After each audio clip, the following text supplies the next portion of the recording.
Tom Threlkeld, re-signing Kirk Cousins has got to be, if not job one for this team, it's this job front one. office. No, it's job one. Right? Yeah.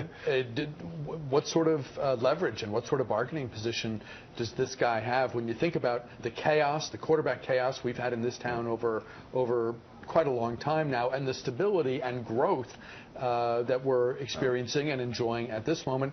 What does that do to the negotiations that we presume are soon to begin? Yeah, look, he picked the right time to have the best season of his career, his contract year. I mean, that's what you want to do. Joe Flacco did it a few years ago and got a $100 million contract out of the Ravens when they won the Super Bowl.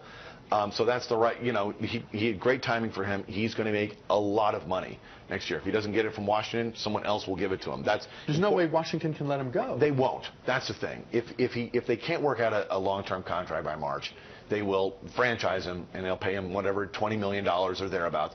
I'm sure. And will that be the first time that a quarterback gets the franchise tag, or am I wrong on that? No, I think other quarterbacks have been franchised, but not here in Washington. Mm-hmm. But the thing is, I mean, they don't want to franchise him, and he doesn't want to be franchised. Now, he says he'd be happy either way. But obviously, you want the long-term deal, because if he gets a franchise tag, he gets hurt, who knows what happens after that. And they will want a long-term deal with him. Ideally, they'd want a contract more like the one that was given to Colin Kaepernick, which provides the team some flexibility should he falter, rather than the contract that Miami meaning performance incentives. Right. Rather than the contract that Miami Dolphins very foolishly gave Ryan Tannehill, which basically they can't get out from under. I'm struck, and I've said this before, Jerry, but what a remarkable evolution, not just in the Robert Griffin III era, and we're going to talk about Griffin in a moment, but when you think back to the Combine, when Jay Gruden, seemingly unprovoked, anointed Robert Griffin as the starter for the coming year. I'm curious, I guess, is the first question, whether you think that was whether that was owner-driven and whether that was a marketing-driven decision. Then, when camp starts, we get the competition that everyone back at the time of Gruden's announcement hoped we would see, where the best guy to emerge from camp is the guy to lead this team. I mean, it's been a remarkable to have Kirk Cousins start and excel over the course of an entire year, particularly given the anointing of Robert Griffin III back at the Combine. That is remarkable. Yeah, I call that the great smoke screen of the season, really. I mean, I think that a lot of what Jay Gruden was motivated to do there was just get everybody off his back and get everybody off the quarterback's back and just put all the focus on Robert. That keeps Daniel Snyder happy. You're giving him a chance. So much of this season was about let's create an ideal situation for Robert, or if he doesn't win it, the other quarterback, and let's see what happens when you have a model in which you build around the quarterback and try to keep him protected and in a safe role, make him a glorified complementary player as opposed to your entire team. Well, what happens, over the course, Griffin was doing fine, but, once the popcorn started popping in the preseason, he was having some of those same issues. Dropping back to pass, not knowing what he's seeing, holding on to the ball too long. Suffering yet another concussion. Yeah, getting a concussion. There was a chaos about the way that he was directing the team, not getting the ball out quickly and all that. And Cousins seized an opportunity. And I remember being in Seattle and covering Russell Wilson, who kind of took off from kind of the same point Cousins did. After about 6 weeks, just a meteoric rise. And we see what Russell Wilson has become, one of the best quarterbacks in the NFL. And I'm not saying Cousins is going to become that. But for the last 10 games, 11 counting these playoff games, what he was able to do, I'm not sure that in 15 years of covering the NFL that I've seen someone improve as much as he did from week 7 to this playoff game. Amazing. And isn't it amazing what it has meant for this region to get some stability and high level of play at that position and to see the team benefit as a result.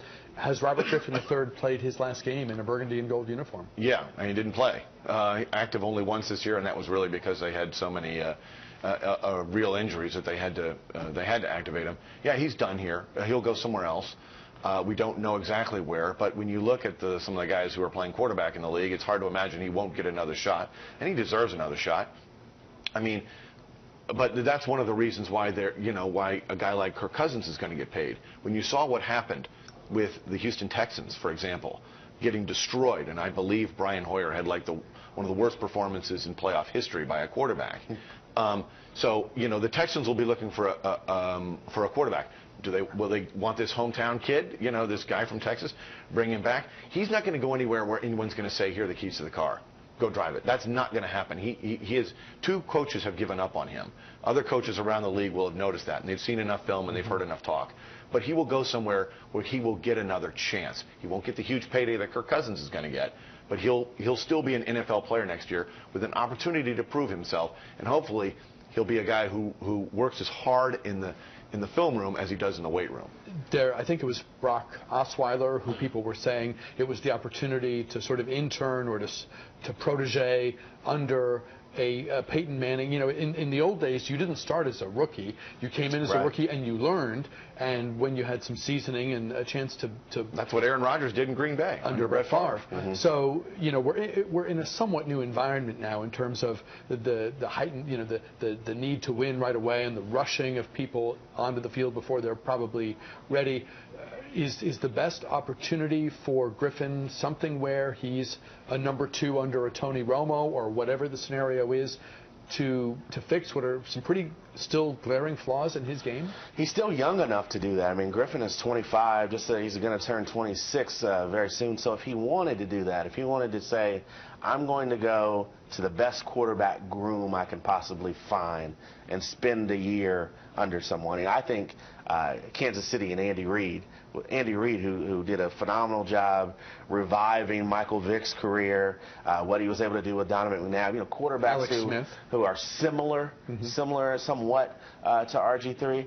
But I don't think that he's going to do that. I don't think his ego can take being in a situation where he's not guaranteed at least an opportunity to compete for the job. He's already had 1 year that he didn't get to play, and then he had the previous 2 years he had been injured. I think he would love to have a situation where he can start and see if he can be the starter from week 1 to week 17 and see what he can do. But he's got to be really careful here, because you fail at your next opportunity, you are a backup at best, if not a third-string quarterback for the rest of your career. Yeah, for the rest of your career. You could be back in Baylor very soon signing autographs instead of playing in the NFL. So I have a little bit of a sympathy or maybe even a sadness for everything that happened, because it's not all about Robert Griffin III. There were a lot of villains in what happened to take him from being what should have been the next great franchise quarterback, multiple commercials kind of guy to what he's become. How much does he have left in the tank? We'll see. We have 90 seconds left. Tom, this was a remarkable weekend of games. All 4 home teams lost, 2 of them in crushing fashion.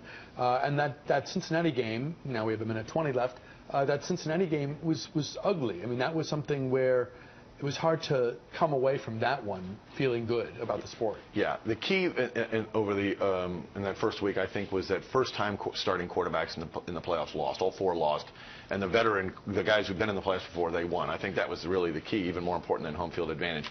Yeah, the Cincinnati game was an embarrassment. I mean, the Bengals had that game won.